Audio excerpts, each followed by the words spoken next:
恭喜發財，龍馬精神。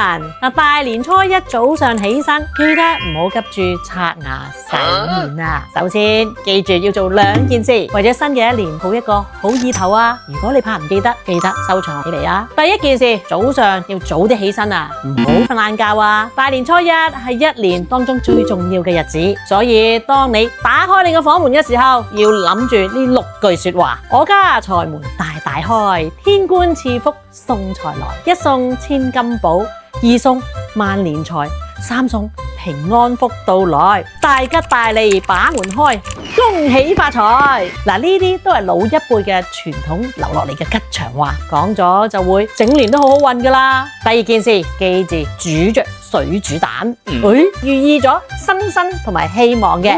食之前記住攞你隻滾水蛋碌下個心嗰度啊，好運就會滾滾來，象徵住新嘅一年事事皆可期，件件皆圓滿。嗱，呢啲都係我阿爺教俾我嘅一啲傳統習俗，你記住未啊？不妨試下，為新嘅一年討個好意頭啊！記得關注我新地姐姐啊，下一期我會同大家講年初三你唔知道嘅習俗。